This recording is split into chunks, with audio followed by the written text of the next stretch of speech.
Welcome back to Las Vegas. It's Alex Belfield visiting old friends Rick Moonen. How are you? I'm fantastic. How are you doing today? Hey, listen, it's always nice coming to the Mandalay Bay, and RM Seafood is one of my favourite places for lunch and dinner. You know how to do it, don't you? Well, you know, I've been focused on seafood for 25 years. I've been in the food industry for 35, and it's something that's near and dear to my heart. You know, I get excited when fish come into season. You know, May 16th, Copper River King Salmon. I'm already posting it on Facebook, getting people excited about it, and sort of through food, educating people a little bit about the mentality of how we consume ocean products and getting more comfortable trying other things that maybe they hadn't, realized could be so delicious. Well, also, you were one of the first people who pointed out to me how we need to protect our wildlife and our fish because they're overfishing in some places and underfishing in others, and then you're completely avoiding fish that are perfectly edible and beautiful and then over-farming others. So it's a strange industry, really, isn't it? Yeah, and it's very complicated, and there's a lot, so it's fear factor. People just say, well, I'm comfortable with 5 species of fish, and that's what I'm going to eat, and if I don't see it on the menu, I'll order a hamburger. Okay, I get that, but we can't do that because 2/3 of our globe is covered in water. We have to treat it better, and there's tons of biomass out there that's absolutely delicious, and we're concerned about our health. All right, eat lower on the food chain. Ooh, no, that's too fishy. Well, that's where the chefs step in. So we got to bridge that gap, dissolve that catch-22, and treat our environment better, and all be healthy and happy. Why do I keep seeing you on Oprah Winfrey? I don't know. I think it's Gail and I got a little thing going on. I can't really mention that. I mean, the thing is, you're one of those personality chefs that's got something to say, and you make your food exciting because these days it seems like putting a good plate of food in front of someone isn't enough. You've got to have a nice place to do it and a chef that's got something to say. You know, how I like to describe my food is honest. It's honest food. It's just real good, sourced out. I know where my food comes from. It's my job to. And I make sure that it's seasonal and it's delicious and it's simple and the protein is, put up on a pedestal and left alone so you can enjoy the flavor of it. And, the garnishes are all about seasonality and fun. This isn't anything new. I'm not that big a genius. I just make it a full-time job.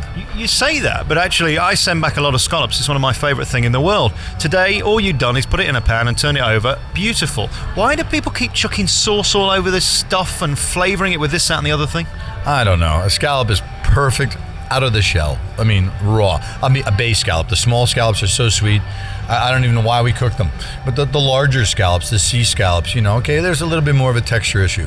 You just can't overcook it. And you have to get a good scallop. You have to understand that scallops historically are put into this solution, this tripolyphosphate. And the scallop absorbs that liquid, it preserves it. So like you're a scalloper, wow, we're selling liquid. We're selling water because up to 30% of that scallop could be liquid by law. And that's ridiculous. And then you put that scallop, which is a mussel, into a pan. The mussel contracts. All this liquid comes rushing out into the pan. You can't caramelize it, and you're missing out. And you're consuming something you didn't want in the first place. But the scallopers aren't going to change because everybody keeps buying everything I can pull out of the ocean and put into this solution, and I sell it all. Why do I change? Well, that's where chefs step in and go, we don't want that. We want this. We'll pay more. And we want that. Ooh, then people have to be willing to pay a little bit more for something better. It's a process in the world of scallops that has happened in my lifetime, and it needs to happen more in other arenas. We just have to keep moving that bar further and further. I know just down the passageway there you've got the shark reef, but there aren't that many fish swimming around Las Vegas. How difficult is it sourcing your products? Well, it's not all that difficult. I'm very close to the West Coast. What people don't realize is that Las Vegas is closer to more organic farms than LA. Oh, really? Oh, yeah. And certainly for San Francisco. We're right over the border from California, a stone's throw from the Pacific Ocean. And airplanes are landing and trucks are driving in every single day. So it's not that difficult. And of course, I've got 25 years of a reputation and connections and stone crabs and stuff from the East Coast, etc. So for me, it's not that hard. For the average consumer in Middle America, I'm hoping to change that as well. Did this type of cooking choose you, or did you choose it? It chose me. It really did. I was at the Water Club in New York City, and in 1994, I went to a restaurant called Oceana. And this is a restaurant that was not recognized, a small brownstone on 54th Street in Manhattan. Came on board, and my career went in a direction where I got a lot of notoriety. Celebrity chef status was was coming into my world. I didn't go to school for that. I had to learn quickly, how to communicate. I started my own little social network back in the day when it was just fax machines. That was that was a big deal, right?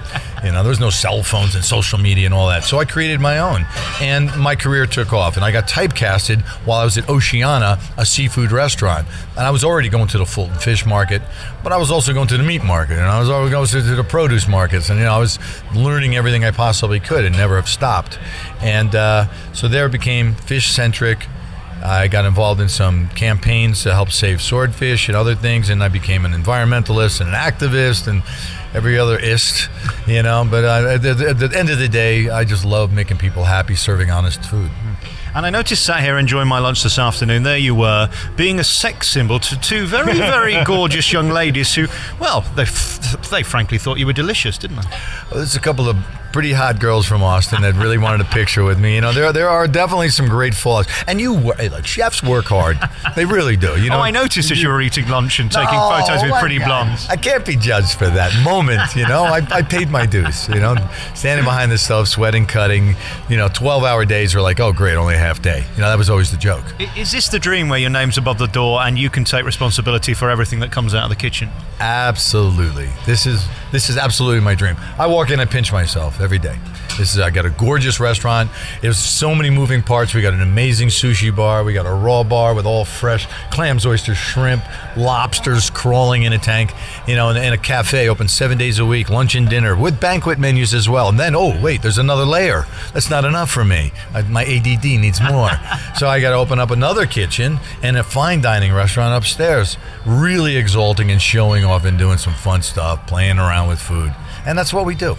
How do you find people then who care as much as you do and are going to take as much pride in the kitchen as you would if you were cooking it yourself? There's a lot of chefs out there that do that. And most of them, it's funny, most of them didn't even go to culinary school. Most of them were mentored in restaurants, that chefs just also were mentored by somebody that were mentored by somebody. And I'm one of those people. I worked under a chef called Eugene Bernard. When he was younger, he worked under a gentleman named Ferdinand Point. Ferdinand Point had a restaurant called La Pyramide in France, the best restaurant in the world, unreputed. And he worked with as an apprentice, and I worked under him, and he kicked my butt. But I got the love, I got the respect, the understanding, a little bit of business sense. I'm now a businessman, right? Well, I don't know jack about that. I stumbled through it, and I learned by making mistakes. How I've learned everything, so it's okay. It's also become very cool. You were in the business, as you say, years before it was trendy to have your own restaurant. There seems to be a lot falling by the wayside who think they can open up a 400-seater restaurant and put half-ass food on the menu and nobody ends up coming. That's such a pity. It really, really is. Cooking great food is not that difficult. And I always tell my staff, what differentiates you from a good to a great restaurant are a few small details. And it's the truth. Taking care of people's happiness from the moment they walk in your restaurant to the moment they walk out. Because that's what you're doing. Because the only thing we really create are memories. The next day, it's all gone. You take nothing away with you. That little doggy bag or whatever, maybe. But other than that, it's a memory. So just make sure that memory is something that people want to talk about. So what's most important then? Is it the visual of the plate? Is it the surroundings? Is it the chef? Is it the lady who greets you at the door? What is the most important thing? It's a formula that has to be felt out every day. It's really a balance of all of those things. I'm not such an egoist that I'd say it's obviously the food. Yeah, you eat with your eyes, you smell, if you can touch on every sense, the sound of the restaurant, the smell of the restaurant, the flavors that go in your mouth, the textures, the crunches, the different things that go on, then you're delivering that memory that I just described to you, And then you take care of people's happiness. They didn't even have to ask and you brought share plates because you saw that people were passing plates back and forth. You don't walk up to the table and go, do you want some share plates? No, you bring them to them and say, here you go. Let me make sure you're happy. Show that 3 or 4 times, remember their name, and you got them. So you've got to be a step ahead, basically. You've got to be psychic, kind of working out what they're going to want next. Pretty much. But there's no set formula to people's happiness. You never know. Somebody just lost $800 at the craps table. They're not real happy. But you can make them happy. we can figure it out. This was my next question, because this is a unique place, different to LA or New York or Chicago, that people are in various moods. They're either rushed going to a show, coming out of a show, as you say, they could have just lost 10 grand and come here for a dinner. Does that affect how you run your business? Because you've got to be aware that people have got other agendas other than food in Las Vegas. Well, now I think you're onto something. I think now maybe you're going to figure out why I have so many moving parts. We can accommodate that rush. We can accommodate that I want it all. You want a full blown out tasting menu that you're going to remember for the rest of your life? We got that. You want a quick sushi roll? We got that. You want a dozen oysters? Bing. You know, whatever you want, we can customize your dining experience at RM Seafood to your moment. And I suppose we can call you a celebrity chef. I don't like the word celebrity because it kind of condescends, and it's people who haven't got talent, and you clearly have. But that does draw in other celebrities, people who want to be seen in your restaurant. Is that always a thrill when there's somebody well known in? Of course, it always is. But you know, I'm not a stargazer. There's so many people that come up to me. So many times people come up to me and the kids say, "You know who's out there?" I'm like, "No, who?" And they blast out a name, and well, he runs the Dallas Cowboys. I'm like, cool. I don't know. I'm busy cooking. I mean. So we all have our points of interest in people that come in, and I meet them all. I greet them all. I treat everybody exactly the same. And that's the personality. And restaurants have to have a personality. I've got a general manager that's gregarious as hell, from New York, like myself. We understand each other. We call the shots, and we just make sure people are happy. Sometimes people get a little bit, ooh, that's too much for me, and then we back off.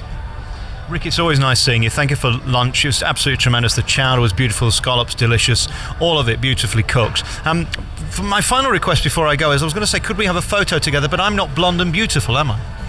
You're kind of sexy. Don't get it. Give yourself some credit, buddy. Hey, Rick Moonen, thanks for talking to us. You bet.